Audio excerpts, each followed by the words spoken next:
needs.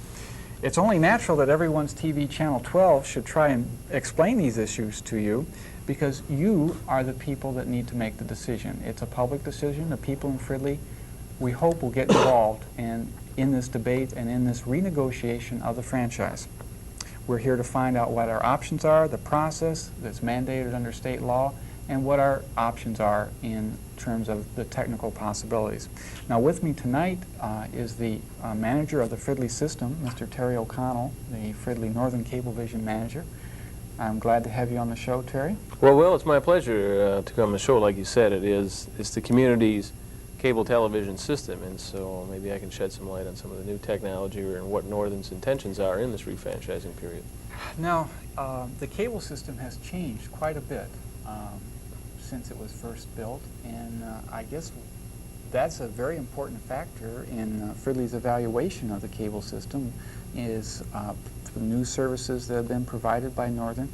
Can you compare what the services are now provided by Northern as when the system was first came on the air in '74? As far as services go, we've added a lot. Of course, General Television took a big step forward by adding the 5-meter dishes in the back there. As far as the system itself hasn't changed much. We're basically still using a 30-channel capacity. It has dual capabilities, but they're put to limited use in the city of Fridley. We have a return from the city offices where the chamber meetings, where we cover the chamber meetings. Now, most people probably don't even know that you can send a signal back from. That's what you mean by two-way. Right. Two-way capability means that a return signal at upstream and downstream. And it's set up right now that every home, if we had a computer bank or some information center to send information back up from the consumer's home, that we have that capability. It just has never been activated. Mm-hmm. There's not equipment on each end of this. No, the subscribers don't have anything in their home to send it back to us, nor do we have anything to receive here. But you've used this system to do live programs, haven't you? Right. At the city's council meeting, like I said, the returns that we have right now are at City Hall, at the library, and at the high school. And so we do use the trunk, the B trunk or the return trunk on limited occasions. It's put to very limited use as compared to what a dual system can do nowadays tied into computer banks. For instance, the fair, when we were covering the 49er Day Fair, that's a good example of sending a live signal back from anywhere out on the cable. We tied in on this particular street down there on 61st on the corner of 7th, and then returned the signal to the head end here, and then was then put out into the cable system. So all the people who weren't actually at the parade could see it in their homes who were on cable. Sure. That's great. What about the channels that the viewer in their home sees a lot of different things now than they used to before? Right. We've added, I was just looking over the channel assignments here, brought a little cheat sheet along with me, and it looks like we've added 10 or 11 services since we've taken over in '79. And what are those in brief? Well, the newest one we added was WOR out of New York, and the library channel. Those are the two newest. In fact, the library channel will be going on now, which is we've given a dedicated channel to the use of the Fridley branch of the Anoka County Library. Even now, though, we have, I believe, 27 active video channels or active channel assignments, and we still haven't capacitated the system. And then that's one of the problems, is that 30 channel, it's like a grocery store with all these shelves with no product to put on it. And right now we're looking at adding to that the music channel, which is Warner, who Warner people will know has the movie channel, is one of the pay services available on the cable system now. They also have Nickelodeon, which is known as the Young People's channel, which is all nonviolent educational type programming for young people. If you want to, we've added WOR out of New York, Fridley Library, the movie channel, the Showtime. Now, people who are longtime subscribers or GTV subscribers and have stayed with us will notice that they'll remember that in the early days of GTV, the pay service that they had was called Cinema 3, which was one movie a night. And those movies were physically, what the term was bicycled, but that means just transferred from different location to location. They brought the film here to Fridley and they brought in the 16mm film, put it on the old Dinosaur out there, the film chain, run it, and it was just one movie night. Sometimes in a weekend they'd repeat it, but that took a staff person to be here to run the film stop and make sure everything ran right. Whereas nowadays, everything comes in Via satellite. by satellite. We're locked down with a 5-meter dish out there. Well, they always had they put the dish in '76, but they were reluctant to go with HBO because HBO is a fee. You know, we're just a middleman. We pay a fee per subscriber for that movie service, and then we in turn charge what we think is a reasonable fee for the company. And they were reluctant at first to go with that. But then they did put the dish in, GTV put the dish in, and had on there HBO, WGN out of Chicago, and the Christian Broadcast Network were the only 3 signals that they took off of Satcom 1. And probably one of the reasons that they only took WGN, and people will say, well, why didn't they pick up WTBS, or why didn't they pick up WOR or KCTU out of San Francisco? I didn't They even were up know there. about that Yeah, one. well, they were up there. Well, that transponder failed, and they couldn't get any more time. It was an independent out of San Francisco anyway. And probably the reason that they didn't add that is because just till recently, in fact, July 1st of 1981, they were limited, cable industry or cable companies were limited to 2 imports of distance signals. Oh, I see. And So even back in those days, back prior to April of '79, they were limited to 2, and you had to take the 2 closest. So they could have picked Chicago off the satellite, but then there was a microwave link out of Milwaukee that they would have had to pick up, and that was about 14 hours a day of programming with a lot of bowling. I think Milwaukee should, I think it might be, it's a beautiful town, but I also think it's a bowling but since the capital of FCC has lifted the restrictions, then Northern has been unable to add all these new imports. Just the one, not all of them. Just the one of them, WOR out of New York, because we did add WTBS in '79 when we came. Originally, we added WTBS out of Atlanta, 24-hour programming. We added USA Network and the C-SPAN split shift. We added Nickelodeon. We put in the Color Weather Radar. We added ESPN as soon as it came out. Now, that came out about 4 months after we took over, and we immediately put it on, which good response to And that. then you also have Cable News Network. That's a new one, too. Right. Cable News Network, when it came out in '80, in the summer of '80, we put it on. Store has sort of a policy of wait and see how it do. You know, it started June 1st, and we didn't put it on until October 1st. It started June 1st, excuse me, we didn't put it on until August 1st. The music channel, the new one, which is very comparable to video radio. It's all the popular songs you hear nowadays, but all of the groups have gotten into videotaping themselves or doing some sort of mime and shows along with I've had the a number music. of people ask me about that channel. I think people are eager to see it. It's going to be a good one. I preview it on the Tunable every now and then just to see how it looks. And the REO Speedwagon concert was really something. And I think we'll probably have that on like October 1st. I don't know what this wait and see policy is, but it is. We're going to wait and see. Okay. Now, one of the changes, of course, in a way, has been in public access. Now, what has Northern done with access since the GTV days? Well, even in access and local origination, as you well remember, Will, you were around when they still were trying to split the 2 studios. First of all, they came in and it was nothing but cobwebs covering these studios because GTV, with all its good intentions, you know, they were really ahead of their time was their only problem. You know, they built this facility and they expected to immediately pick up 6 or 7 more communities with cable franchises, and it just never developed.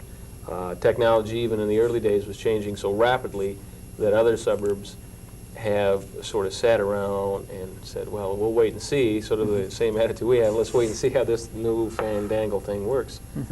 But now it's at the point where there's so much franchising activity in the technologies that where everybody wants it now. Everybody's chomping at the bit now. All the people are calling here constantly, and a lot of people wonder, you know, why don't major cities like Minneapolis and St. Paul and Portland and Dallas and Houston, you know, why don't they have cable systems? Why do St. Clouds and Wilmers and Marshalls and Now, access is one of those things they're looking for, too. right, you know, again, access has always been able to serve the small rural communities, or they've always been involved in them because they don't have local television, and that's one of the reasons why they had cable systems there, because they didn't pick up, you know, all the major metropolitan areas usually can pick up any 3 broadcast stations that usually have all of the networks and probably one independent and a PBS. What do you see the major accomplishments of Northern since you took over in '79?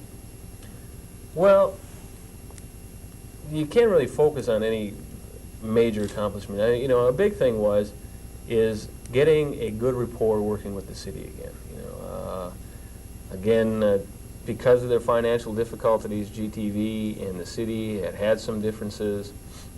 And even when Storer took over, if you remember the hearings, if you were around then, everybody was kind of skeptical about, you know, it's just another cable company. But you feel you have a good track record now? Yeah, I think so. You know, we've come in, like I said, we came into the studios here and cleaned them up.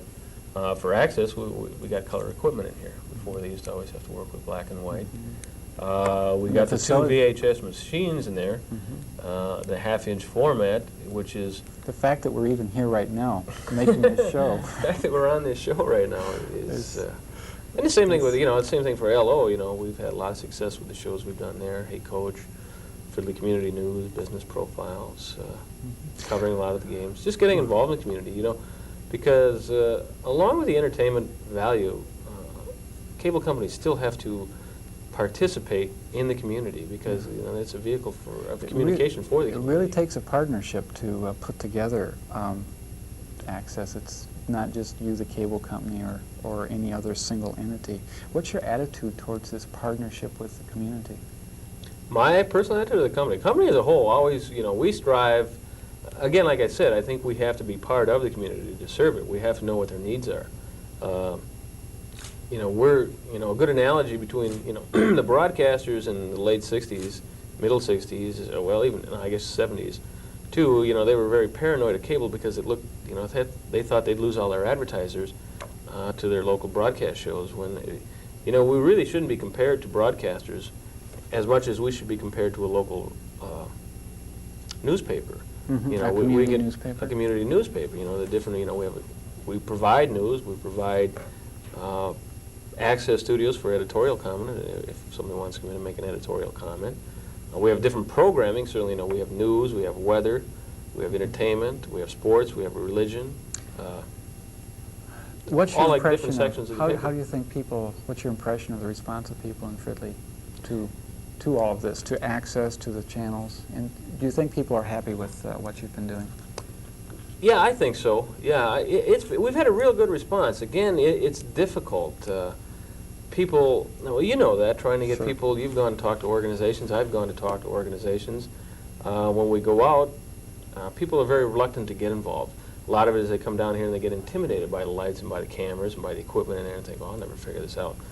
And once they get into one of your workshops, you know, and you can kind of show people that it is really not that difficult. It's like anything, it takes a while to learn. There are some certain tricks and to producing it and getting involved in it. It's been quite successful. I just think in the response that both the cable and the recognition that the Fridley Advisory Commission gets going around to different seminars, the people who come and talk to you and Mark Scott about, you know, the success of the ACCW. And again, a lot of credit has to go to the ACCW. I mean, it really does. The company, you know, gives it its full support, and we try to help you in all ways as far as equipment and giving advice and personnel when they're available. But it's still, it's the ACCW that has gone out and solicited the community and set up the workshop and really put the effort into it.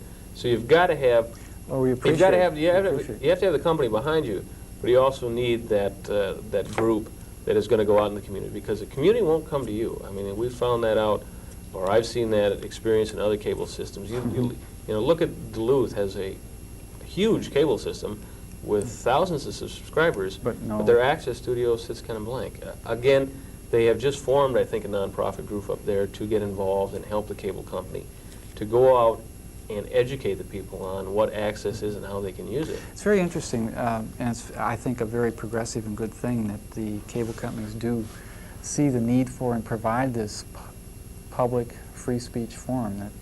And I must say that I have been very happy with people's response to it. People are learning to use it. Of course, it doesn't happen overnight. But no, it doesn't. It takes, as you well know, it takes a lot of work. We're fortunate here. We have the two separate studios so that our programming doesn't doesn't really conflict. There are, in fact, I would think the great majority of cable systems have to share their facilities, which is just a scheduling problem. We are very fortunate here that we have both separate entities we can work with. So Fridley was in the forefront of cable TV technology when it was built, and in a way we are benefiting from that now. And with Northern's efforts in adding channels and so on, we're keeping up with it. It sounds like you've been adding new services and improving the access studios, both local and imported signals, almost as it's happening. Well, as far as right now, is who we have to take whatever on Satcom 1. Any new programming that goes on, we look at it, and if we can add it, we certainly do. We want to look ahead too. You know, I don't think we're going to stay with this system. You know, one thing that I should mention too that the cable company did coming in is that there was no underground built. It's very expensive to put underground cable in, so there was a whole area over that Innsbruck behind Totino Grace and going down Matterhorn Drive, crossing over I-94, that just was not serviceable. I mean, they had no cable available to them. But now the people that are watching us in that area right now, the entire city of Fridley is now built. All reasonably serviceable areas that have homes, have cable available to them. And now we'd look probably at modernizing the system, activating the two-way capability. Again, I don't want to go into too much of what we're going to offer because we have to wait till the advisory commission comes up with their needs, completes their inquiries for their needs assessment. Well, that's not really the purpose of this show. Right now we're trying to give people information about the past experiences, and in other shows we'll be discussing what is technically... What you want, huh? What are we going to get? Yeah, there's a great range of new services possible, and a lot of people don't even know what the menu is, so to speak, before we can even start to talk about what Fridley actually needs. Yeah, well, they have a very active advisory group here in Fridley, and I think anybody in the community could call the city of Fridley and ask for Clyde Moravitz, or go to the Cable Commission, because we have provided them with what, it's easy for you to say, with what we've bid in Minneapolis, what we bid in the Southwest, what won in the Southwest, which was not our bid, we provided them with the information on that, and what we bid in the Northwest, and what we won the Northwest with that bid. So they have a wide variety of what's out there to look at. Well, now we'll be going into what these offerings are in another program. If people want more information about this system and what's been going on here, I assume, of course, that they can contact Northern with their questions as well as the city. Yeah, they could give us a call here and ask me or anybody in probably Mark customer service, but they should really, though, deal with the city because, again, if they have a specific question on technology, then certainly call.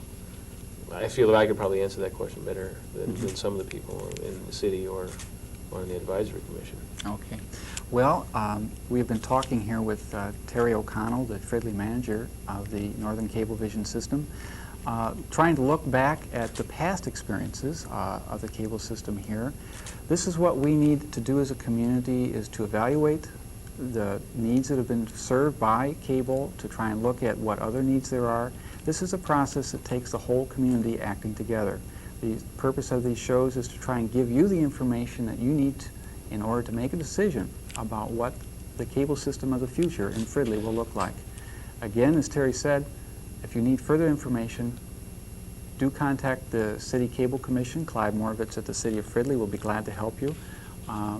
Get involved. It's your cable system. I'm Will Oblosser. Thank you very much.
I'm Willow Blosser, and welcome to Cable Television Refranchising. In this program, we're trying to examine the issues involved in the cable system. The contract, the agreement between the cable company and the city, the people of Fridley, for a cable system is coming up for renewal, and it's time to look back on our experiences and to look ahead and try and peer into the future and see what things we need. We need to look back, profit from our experiences, and make improvements where we see the need, and we need to try and find out about what miracles technology has brought upon us and what new things the cable system can be doing for us. Now, we're going to be talking today with Mark Scott. He's chairperson of the Anoka County Communications Workshop about one channel on the cable, the one you're watching right now, Everyone's TV Channel 12. Welcome to the program, Mark. Gee, thanks, Will. Let me just jump right into it and ask about what has been happening with the public access channel.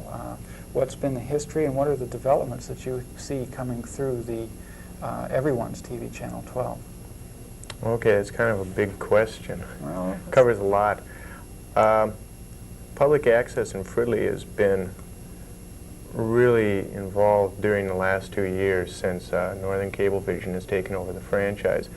A lot of people think that that's when the workshop really started. It was about 2 years ago this month, September. But really the workshop started in 1975 out of a community ed class that General Television, the company that had the franchise before Northern, ran. They had a staff person that worked for the company that was involved in access and taught a class, and a number of the people in that class, when the class was over, wanted to continue producing and knew that I had some background in television and asked if I'd get involved and help organize the workshop. And at that point we went through the nonprofit tax exempt status, and then we got into some what are known around Fridley as the cable wars. the cable wars. Really, the workshop's involvement that's had high visibility has been in the last 2 years, back in September of '79. So there's been a lot of development of public access since the workshop was founded. We've gone through a lot of different changes. It might be useful for our audience to review what access was to begin with and what it's become now.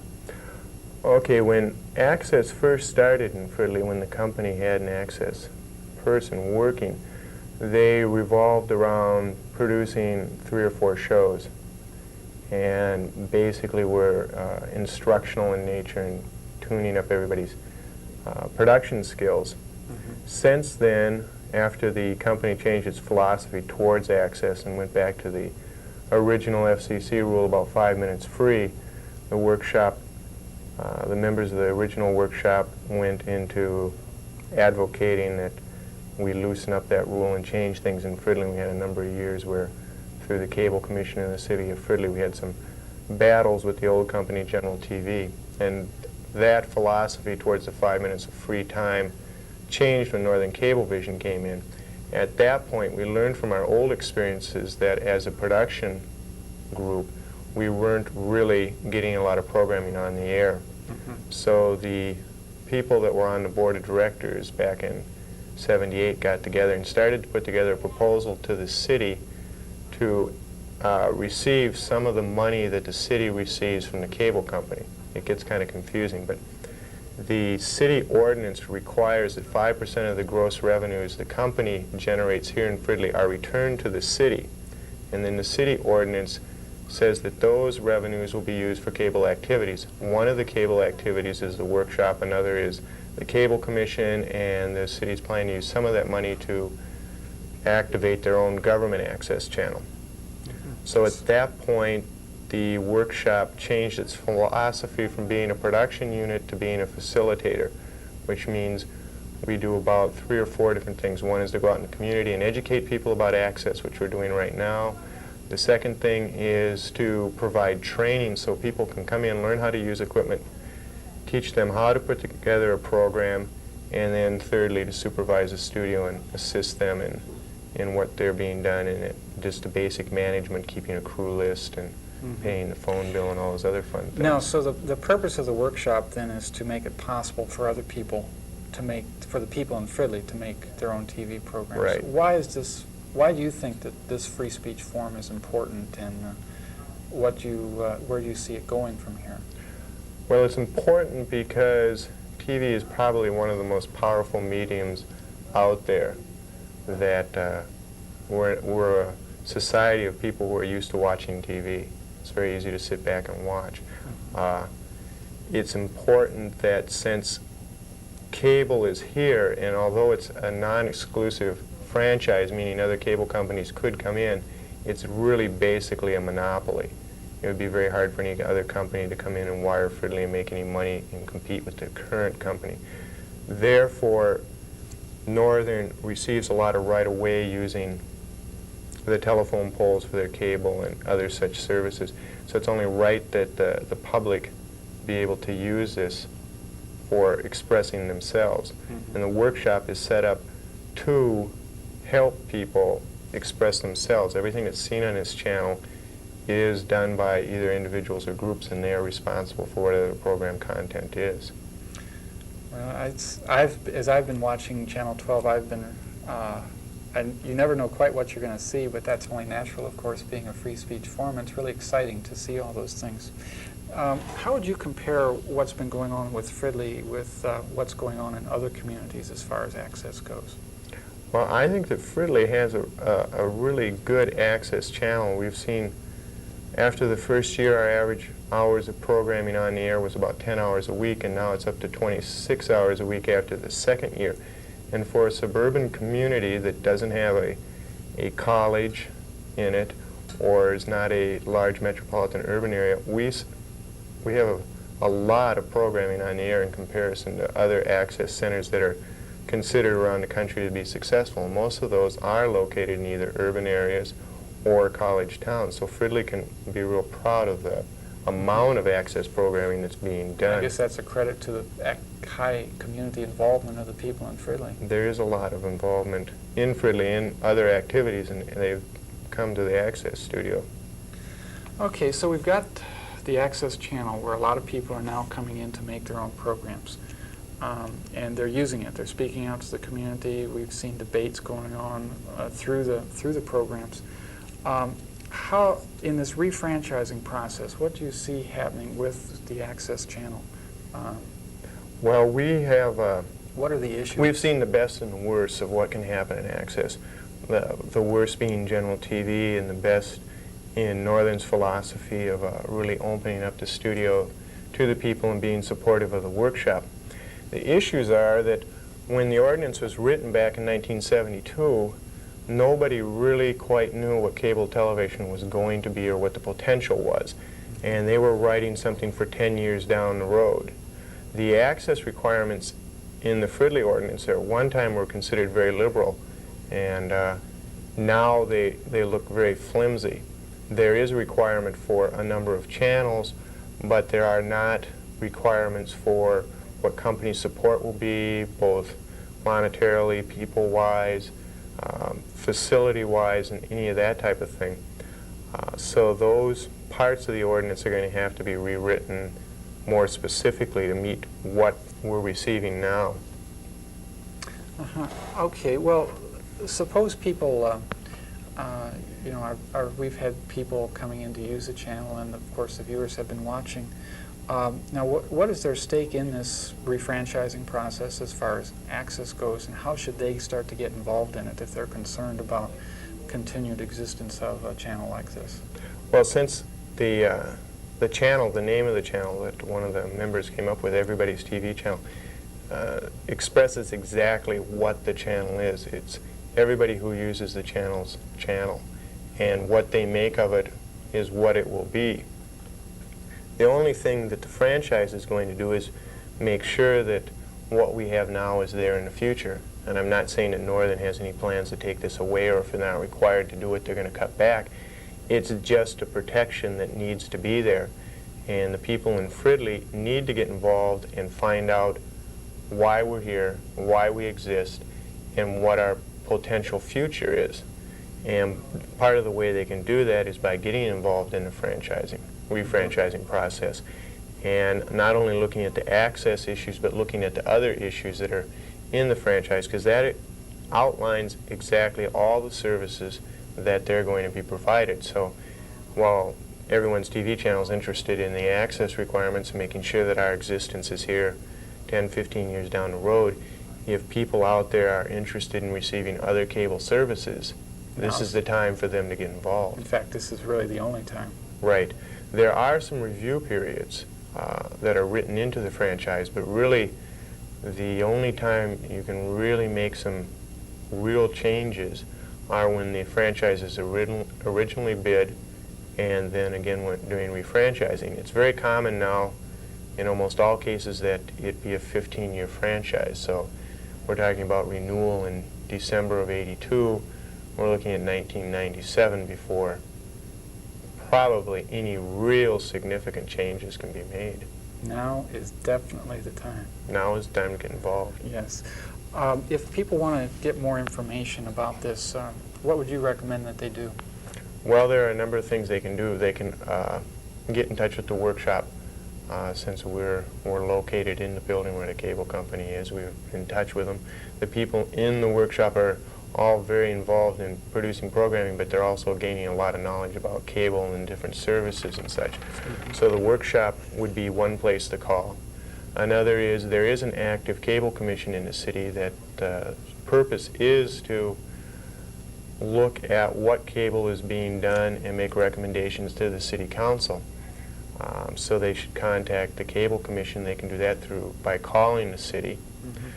The city has a city employee who one of his specific purposes is to act as a liaison between the city and the commission, so all they need to do is call and say, I have a question about cable, and they'll direct them to the right person. Also, when it comes right down to the bottom line, it is the city council that is responsible for awarding a franchise and making the final decisions. And we're fortunate in Fridley that we have a council that is very well versed on what cable TV is and what the services are. So again, they can always contact whoever their councilman is or the mayor. So those are three local sources they can contact very easily. Now, once people become informed about the issues and have gotten some information to enable them to decide for themselves what's going to be going on, of course, the public hearing process, as we've discussed in other programs, will be going on. That will be the first public hearing is going to be in November, and we'll be running things on the channel, giving the date and place and time, and the commission will be working on this for the next year, making recommendations on changes in the ordinance so they can start going to the commission meetings and expressing themselves on what type of services they want. I've heard it said about the constitutional right of free speech that if you don't use it, it could go away, and I suppose the same kind of analogy can be applied to the free speech forum on the cable system too. Yeah, if we're not going to use the access channel, I'm sure Northern could find possible uses for the channel. What we're here for is to help train people into using the channel and then make it possible for them to get their programming on.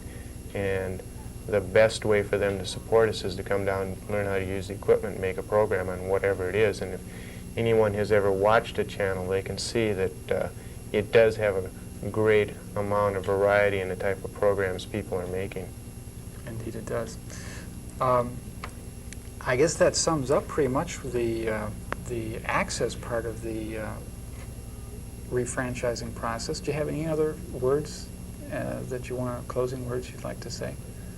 Well, I would like to see more people in Fridley get involved in the nitty-gritty of cable. We've been real fortunate that people have come down and gotten involved in producing programming and helping the channel run. But we have not seen a lot of people showing up at commission meetings or even board of director meetings of the workshop where the decisions are made on what type of services they're going to be in cable and what type of services the workshop is going to provide. So what we really need is to hear what people want and need. I guess that kind of throws the ball back to your park, dear viewers. If you want to get involved, there's certainly the space to do it, and now is definitely the time. It's a little bit hard, of course, to get out and attend commission meetings, but if you don't do it now, as Mark was saying, 15 years down the road is about the next time that you can really affect the decisions that are being made about the cable system and the many social services that it can provide. One, of course, is the one that Mark's concerned with, the public access channel, everyone's TV channel 12. Again, we urge you to get involved, and if you have any questions, you can contact the City Cable Commission, contact the Fridley City Hall, or the cable company, of course, or everyone's TV channel 12. And I'm Willow Blosser. Thank you very much for watching.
Cable television refranchising. What is it? What is it about? Good evening, I'm Willow Blosser, and we're trying to discuss and answer that question in this series. 10 years ago, Fridley voters approved cable, and that contract that was negotiated with the cable company has expired, or will be expiring, excuse me, fairly soon, and it's time to look back on the experiences that Fridley has had with cable and to look forward to see what kind of changes technology has brought and what might be desirable for Fridley in its new cable television system as we go into the 1980s and even into the 1990s. With us on our program today is Bert Weaver, chairperson of the Fridley Cable Commission. Welcome to the program, Bert. Thank you, Will. Let's begin with trying to explain to the viewers just what are the basic ground rules that are going on here. What is the franchise, and when does it expire? Well, I think you touched on this earlier in your introduction, Will.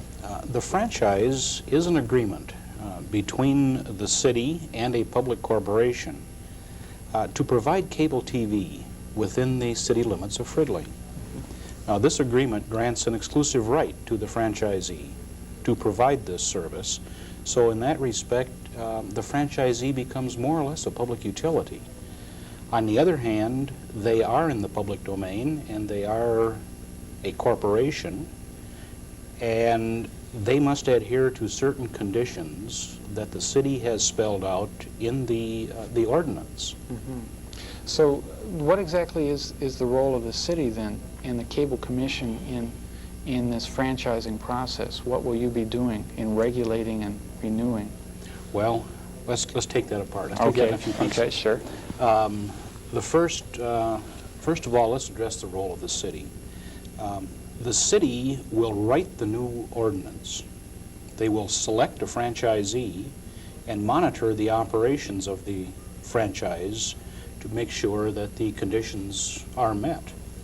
Now, that's a very large job, and to help the city in fulfilling that obligation, they have appointed a 5-person committee, the Cable Television Committee, and in addition to that, there is partial funding for 1 full-time city employee, and there is a secretary funded by the city for the meeting notes and whatever correspondence the commission has.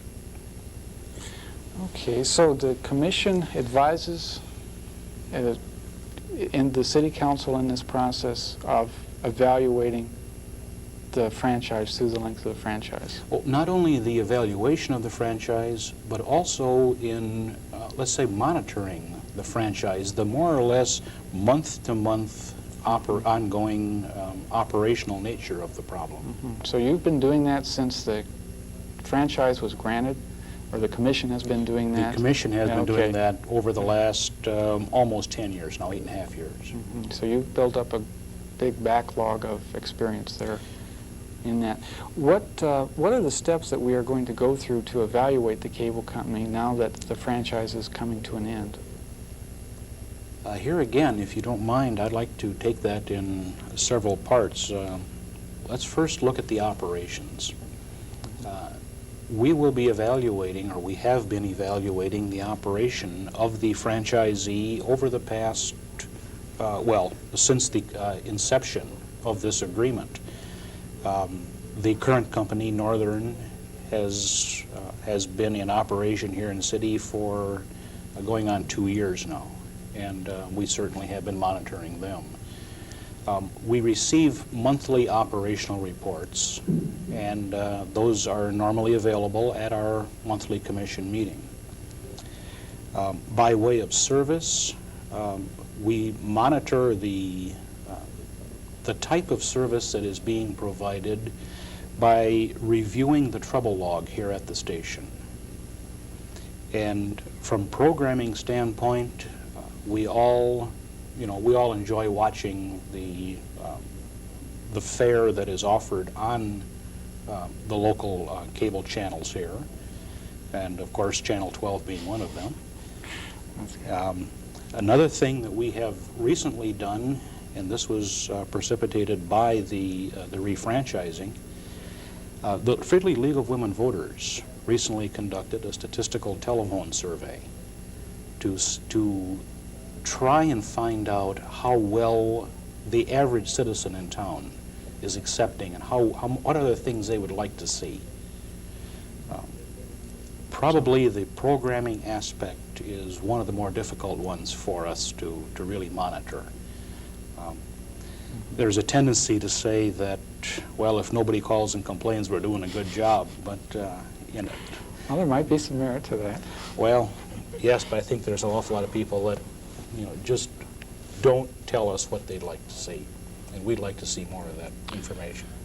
Okay, so right now is the time for people to, if they have never contacted the commission before, to let you know what their opinions are about the service provided. Most definitely. We have the second Thursday of every month at 7:30 over at City Hall is our meeting, and they're always open meetings, and we would invite people to come and address the commission. Tell us what we're doing wrong. Hopefully we're doing a few things right, and like to hear about those too. Okay, now we're going to be trying to negotiate a new contract. And now, in a previous program, Ann Davis from the State Cable Board staff explained the state law that regulates refranchising, but how are we going to arrive at this new contract here in Fridley? How are we going to carry out the process? Do you just want to talk about the negotiation of that new franchise? Well, what steps are we going to go through here in Fridley before we get a new cable system? Wow. There's a lot of steps. I think probably one of the earliest steps would be the determination through the League of Women Voters survey as to just how well the people in Fridley are accepting the company and their offerings. The franchisee will be submitting a proposal to us for a new system that hopefully will last as long as our old system. Now, our old system is 10 years old, and the people that preceded us in negotiating that franchise did just a marvelous job. We have not really outgrown that system in 10 years. And it's our goal this time to be as forward-thinking as our predecessors were, so that we can have a system that will live for another 10 years without becoming outdated. Now, we've been looking and hearing about through much of the media about the new services that are possible on an advanced cable TV system. So that when we're talking about refranchising, a lot of people have been interested in new services such as are being offered in surrounding communities. Do you see those new services coming here to Fridley with this new franchise? I can see no reason why all of the new services that are being talked about in other franchises or other proposals around town will not be available in Fridley. Now, there are several new features that we will undoubtedly be having. First of all, we will have over 50 channels. Whether it's 51 or 80 is something that's going to be negotiated, but I think it's safe to say there'll be more than 50 channels. Wow. We haven't even filled 30 yet. Well, that's a lot of channels. There's a lot more things that are coming, though, Will. Another thing you're going to see is two-way communication potential. This will also, you will also see a, well, I'm sorry, you back up. This two-way communication. Okay, what is two-way? That will provide emergency vehicles, police, fire, with two-way communications to their home base. During the time of an emergency, a fireman might need some piece of equipment that is back at the city station, and he will be able to call in, establish immediate contact, and get it. Something that was glamorized in television series would be the two-way communication between an emergency vehicle and the hospital emergency room. On cable. Wow, that's incredible. What about things like shop at home and banking? We've heard talk about those things in some of the newspapers as being wave of the future. Is that? The shop at home, banking, all of these gee whiz things that we're hearing about basically are predicated on two-way communication. And once that capability is in place, we have just opened the door to many new features. And I really think that you're going to see those additional channels. I think you said something like, oh, wow. There really are not as many channels there as you might think when you start considering all of these additional features. Along with two-way communication is the potential for home burglar alarm, home fire alarms, home sick room calls. If you have an invalid parent, you can connect them up to the hospital emergency rooms. These kind of features are very, very viable. They are readily available. And it is, again, it all pivots on two-way communication. So once you have that, once that is put into the system here, then it's just a matter of choosing particular services, such as these that we've been talking about. Well, to make it sound awful simple, but in essence, that's about what we're talking about, yes. It's, to me, well, I don't mean to make it sound simple. To me, it seems the many different services are complicated, and I'm a little confused by just what it means to have all these things possible, and I'm sure some of our viewers will have questions about it too. Now, if people have questions about what these things are further in detail, they can come to the commission, can't they, and get more information? They can come to the commission, and again, we'd welcome them at the commission. Yes, we'll be able to, we'll discuss to the best of our ability all these new features, and if they still have questions, I'm sure that we can direct them to additional sources that would help to answer some of these questions. Okay. Now, do you see any particular issues as arising in this process of renegotiating and refranchising? Yes, there are several very, very outstanding issues. One of the issues will be the duration of the franchise. Why? The company, and whatever company negotiates this, will want to see a very long-term franchise so that to enable them to go to a lending institution and get a long-term note, get long-term funding, so that they can amortize the expense over a longer term. On the other hand, I think Mayor Nee probably summed it up the best I've heard. We on the commission and the mood of the city council is that they do not want to take on a long-term, an excessively long-term contract or a franchise and then encumber future city councils to our present thinking. So you have the classic here where one group is pulling in one direction, the other group is pulling in the other direction, and during the negotiation, we'll obviously come up someplace in the middle. Now, this current franchise was 10 years, Yes, and so that might change then. definitely. There's a strong possibility that it would change.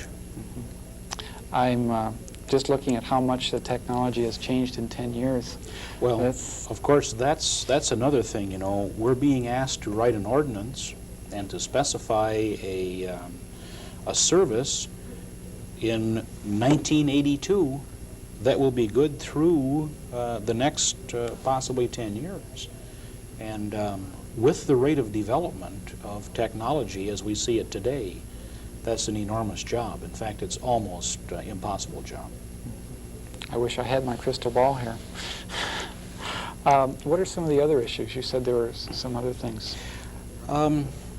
Other issues would possibly be the tiers of service, or the levels of service, if you will.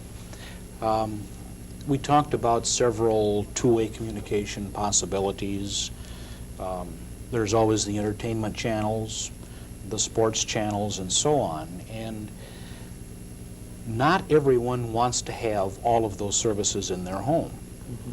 And so what we call tiers of service, we would have as one tier possibly the city government, ETC Channel 12,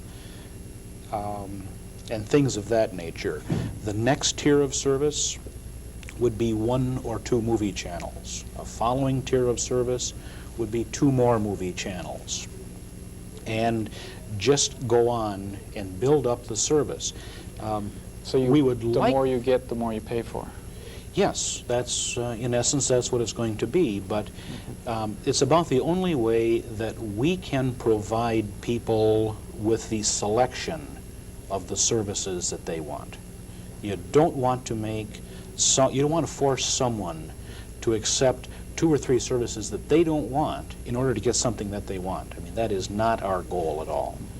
I heard about in Minneapolis universal service as being one of those things. Now that's what you're talking about here too. Would you explain universal service? Well, as the newspapers publicized it, universal service was the basic broadcast channels and the government access, library access, public access was offered to subscribers for only a one-time hookup charge. That is, you paid $25 to be hooked up, and that service was free from then on. I think what they are calling universal service is what we would call basic service. Oh, really? But that's, yes, that's the essence of it. Now, I can't speak to the issue of the charges. I mean, that is something that'll have to be negotiated, but we would like very much to see that sort of a rate structure here in Fridley. So, length of the franchise, the kinds of services that are provided, what other issues might arise? Oh, I think if we can get those 2 pretty well tucked away, Okay. I think we've gone a long ways well. There's all sorts of other issues that we will probably encounter along the way. But as far as 2 salient issues, I think those 2 pretty well cover it. I know that in the newspapers they have been covering the cable franchising story, and many other communities have had difficulties in tackling it. And sometimes people have pointed to Fridley as being an example of a cable in place. Fridley has been pointed to as being a far-sighted community of the future with having a cable system for so long.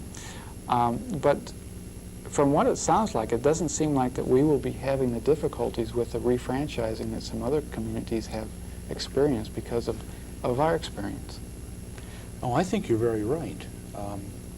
Part of the problem that other communities are having with their initial franchising are that they do not really understand They don't have the experience. They don't have the rapport with any cable companies to really establish and lay down some ground rules and live to those ground rules. And that is, well, frankly, it can be quite scary for a company to walk in to a bunch, heaven, some of these cable commissions get up into the teens.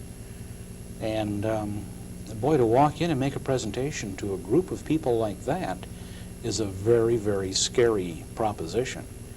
And many of the requests, and a lot of times they border on demands, are just, they border on unreasonable. And one of the things that I think has been a real cornerstone in our relationship with the franchisee here in Fridley has been a general tenor of reasonableness on both sides. And I think we can look forward to maintaining that rapport in the future. I'm encouraged by that. I'm glad to hear that.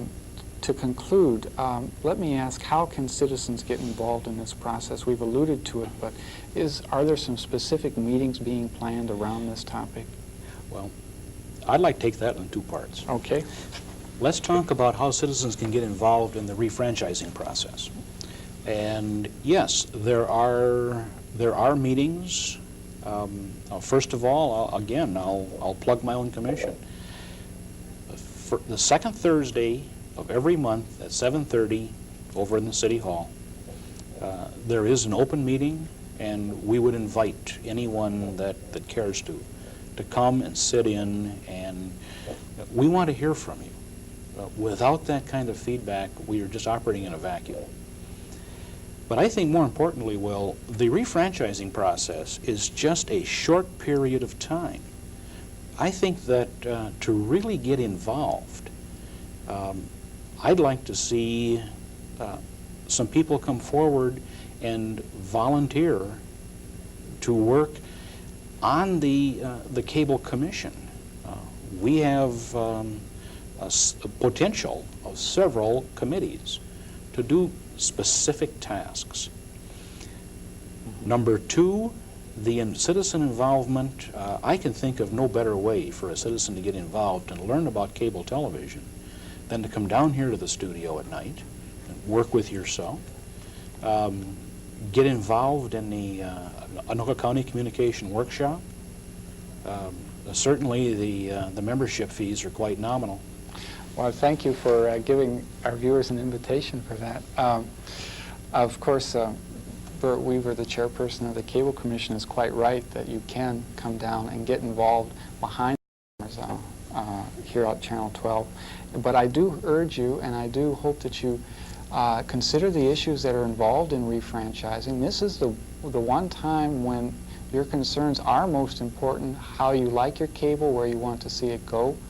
And we hope that you've learned something from this show. If you have any further questions, as Bert Weaver has said, you can contact or speak to the Cable Commission at their meetings, and there are other sources too. Thank you for appearing with us, Bert.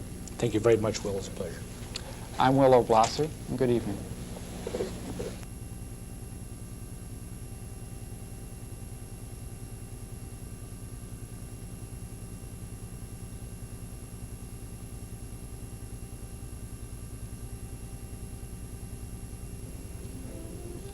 Good evening. Welcome to Cable Television Refranchising. A few years ago, here in Fridley, we were one of the first communities to have a cable system. We were the leaders of the metropolitan area as far as the new technology of cable television. We've been living with cable for a while now, and it's time to reevaluate it. Look at what kind of services we've gotten, the good experiences and the bad experiences, and decide where to go from here with the new technologies that are now possible. It's time to renegotiate the cable television franchise. That is the contract between the people of Fridley and the cable company. Now, we've been examining this topic with some of the people in the process, the local system manager, chairperson of the Cable Commission, people from the State Cable Board. And with us tonight from the franchising office of Northern Cablevision is Jane Brimmer. Welcome, Jane. Thank you. Now, I hope you can tell us a little bit today about what are the new technologies that the modern cable system is capable of. You brought us what is this thing? This is what I suppose you would call the space-age version of the channel selector or the converter that anyone who's a cable subscriber in Fridley is already familiar with. This particular converter is called the Tocom 55 Plus. And with this piece of equipment, which is provided to the cable subscriber along as part of their monthly fee, an individual can receive up to 110 video channels. 110. 110. There is also the capability to receive what are known as text channels, which gives the subscriber the opportunity to receive things like airline schedules, recipes, horoscopes, bus schedules, varieties of information services. This is stuff that we don't even have on our current. No, that's correct. Now, I imagine that is looking something like we have on the channel system, cable system now, data channels from the city, where on channel 30 they have rolling information. To the viewer at home, the text channel would look something like that, wouldn't That's it? correct. It would look precisely the same to the viewer at home, but the difference between what you see now and what this can provide is that they've developed the technology to the point where you can put that text channel into the same space that before you could only put a video channel. Now you can have a text and a video channel in the same space. And the individual, in order to get at that information on this box, and this is even not the most sophisticated, it changes so fast. On this box there would be one button that says video and another button that says text. And for example, an individual would want to watch an HBO movie, would push the video portion and would get the movie. If they wanted, however, to see movie reviews of upcoming programming on HBO, they would push the text button and would receive that information through the same Printed channel. information on the Printed screen. information on the screen. So it gives us the ability to double the channel capacity, and those channels that are now devoted to the text that an individual sees in their home, such as from the city, can now be put onto these shared channels, and it gives you even more opportunity to be providing video programming. So we have 110 channels that, what would be on those 110 channels? Right now we have a 30 channel system here in Fridley, and that 30 channels is almost filled. It's hard to imagine something being almost 4 times that size. It's exciting because up until about the last 12 months, the hardware of cable, this stuff, has been advancing so fast that the software or the programming hasn't had a chance to catch up. Now it's beginning to catch up and in some cases almost surpass the hardware. For example, it's predicted that by about 1983 there will be 5 times the satellite services that are currently available to the industry. Things like a 24-hour music channel that is live video concerts 24 hours per day. Services for the that's a new senior one. citizens. There's a new service that's being proposed that it would be all in signed language for the hearing impaired. Services geared toward communities that perhaps haven't been served by cable up to this point. There's also a great deal of growth and an explosion of interest in local programming.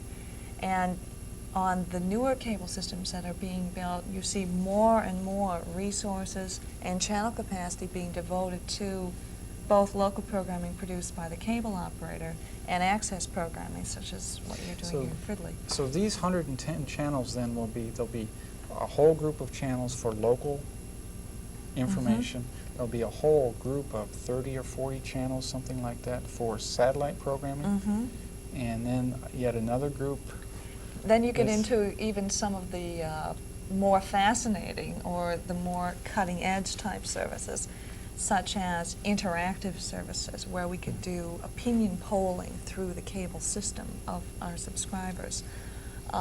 College courses You at mean home. By polling, that is, somebody could ask me a question and I could respond. Now, we do a Fridley poll on this channel, as our viewers probably know. But this would be different from that. It's not where they call up.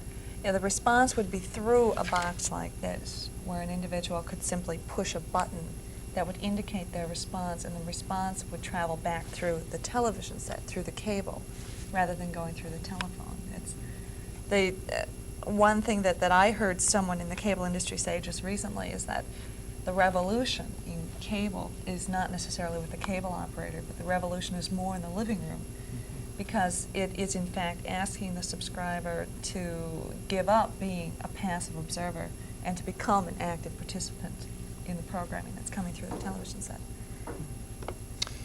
Now, Shop at Home is one of these possible features. Mhm. What is Shop at Home? Shop at Home can be programmed in a number of ways. The more advanced way that it could work would be, say you wanted to order a new suit jacket. I do need one. You would punch up the code for men's suit jacket on the Shop at Home channel, and you would get a listing of all of the suit jackets that were available from all of the retailers that chose to participate on that channel. This would be text information, or would it also be catalog pictures? It could be both. It could be both. Then you would perhaps narrow down the choice. Well, I need certain size, and that would narrow it down. Certain color, certain style, and then a certain price range. And this is all computer controlled, and you would get responses to just the inquiry that you had made. And you would have the ability to even order that jacket through the television set, give the computer your credit card number, it'll say thank you very much, send you the suit jacket, and send you a bill. My gosh. So Well, that's great. But if I still want to try it on, I'd still have to go to the store. well, you could order it. It's pretty difficult to try on a television picture, that's correct. Oh boy, that's amazing. That really is amazing. It's exciting. The two-way technology is brand new in the industry, really. The first up and operational cable system that had two-way capability was one called the Cube system in Columbus, Ohio. Some of your viewers might have heard of that. We're now in what we call the post-Cube era, where we've taken the bugs out of Cube. We've learned how to make it work and learned what kinds of services can be useful through two-way. Two-way also gives you the ability to do services like home security, where we as cable operators could actually provide fire and intrusion protection to a homeowner on a 24-hour per day basis, simply because we can get signals back and forth from a security system in a home. So there are, many, many services that are being developed far beyond the entertainment portions of cable as we have perhaps known it up to this point. Some of the services on the horizon are things like home energy management is one that's being talked about quite a bit, and there's some experiments going on right now. Data retrieval services, where an individual could call up information from a variety of data banks on a particular topic. You could call up the topic of cable access and limit yourself to the last 6 months, and you would get a listing of every article that had been written in the last 6 months on access programming. Now even though your home set might have all these bits of information and you can choose, it's not the same as having a home computer. It's a No. different kind of thing. Where, That's correct. okay. You could hook the home computer to the cable system, however. In this kind of a box, you'll notice there are a number of inputs on the back. These inputs could accept a home computer. They could accept actually a hard copy printer. They could accept a variety of ancillary pieces of equipment, much like conceive of a stereo system, where the television set is actually the receiver. This is the turntable, or perhaps the speaker. And then your ancillary pieces of equipment could be an 8-track tape deck, it could be a cassette tape deck, it could be a turntable. You come into the modular, the component video world. I'm impressed. How much will all this cost? It's really very cost efficient because of the fact that these pieces of equipment are now being mass produced. The cost is coming down. The older two-way systems like the Cube system were perhaps $15 per month just for the basic service. Two-way services now are running probably somewhere between $7 and $10 a month. So the costs That's- really are coming down. It's about what we pay right now. Mhm. Mhm. The, with all these new services, there has been talk of universal service so that people are not shut out even if you don't have a lot of money. How does universal service work? What universal service does is provide the individual with the cable connection in their home without the converter. The cost of the newer services is primarily the cost of this box. The 30-channel converter that people in Fridley have in their homes costs approximately $40 to $50. This piece of equipment costs $275. So there is a much larger cost to be borne by having this kind of a service. Universal service, you don't need a converter. So the cost element is really mitigated. And what you do get with universal service is the ability to receive probably up to about 7 community channels that would provide community information to a subscriber. And we as cable operators provide it after a one-time installation fee for no monthly charge. That also gives the individual access to some of the non-entertainment services like the emergency alerting capability, which is another thing that the system can do. For the tornadoes that come through Fridley, if there was, your TV would alert you. You could have audio and video override of the signals. In fact, this piece of equipment is so sophisticated it can actually turn on your television set. Uh-oh. I try and turn it off sometimes, let me tell you. It would turn it, say for example, tornado warning at 3:30 in the morning. This would turn on the set, would turn up the volume, and would tune it to a designated emergency channel so that you would receive that message. That's quite some box. The magic black box. Yes, indeed. Now, Northern Cablevision has given good support here in Fridley to Everyone's TV Channel 12. Why does Northern support public access? If we can turn to something that's closer to home here, why do you support it, and where does that go in these new advanced cable systems? Where do you see the public access going? Well, cable, I guess you have to start with the philosophy of cable, that cable is a medium of diversity. And because of the fact that we are not limited to one channel, like a broadcaster is, we have incredible opportunity to provide diverse programming services in a community.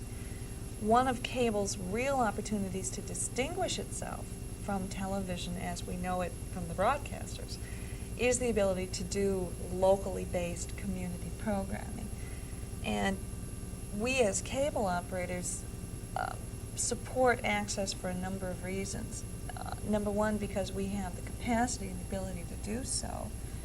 Number two, because cable is in fact a medium of diversity, and it is a local communications medium. It's not a national kind of a service. It's one of the reasons why cable is growing by leaps and bounds now, is that people are tired of getting all their programming from California or from New York. They want the ability to use television at the local level. But thirdly, local programming is something that people are very interested in.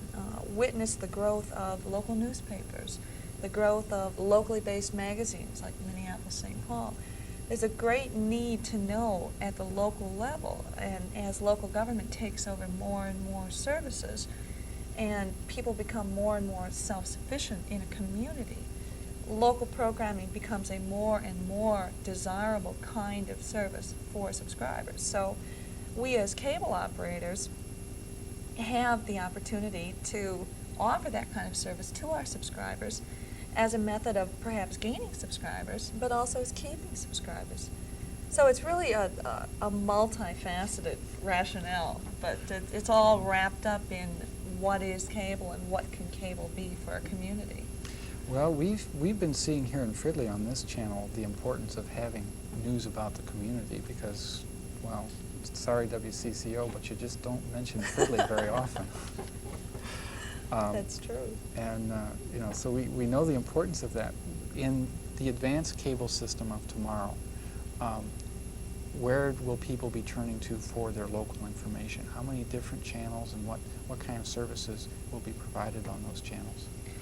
I think with the advanced cable systems, and here again, as the channel capacity expands, you have the opportunity to focus in on more and more specific interests in the community. Mm-hmm. Whereas here in Fridley, perhaps you have you know, an educational channel. On the more advanced systems, you might have a K through 12 channel, a higher educational channel, a continuing education channel. Channels that will be provided in some of the newer systems would be things like a fine arts channel, a library channel, which you do have here, a women's channel, youth channel, senior citizens channel, special services channels. Areas where we now have a few programs about would in fact have their own whole channels. Their own whole channel. 24 hour a day. Mm-hmm. And it's much like it's a video magazine sort of a concept where access users or the community has first priority to all of those channels. But if those channels aren't being used by the community, we as cable operators have the opportunity to produce programming on that subject matter, or we can bring in programming from satellite services, independent producers, free film sources on that particular topic.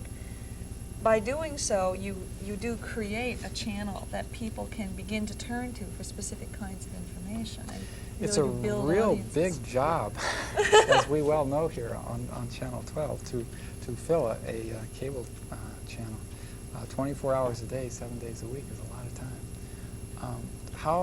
How would the people start to actually do this? How would they carry? The cable company would be providing some support Mm-hmm. to let people fulfill these specific needs. Mm-hmm.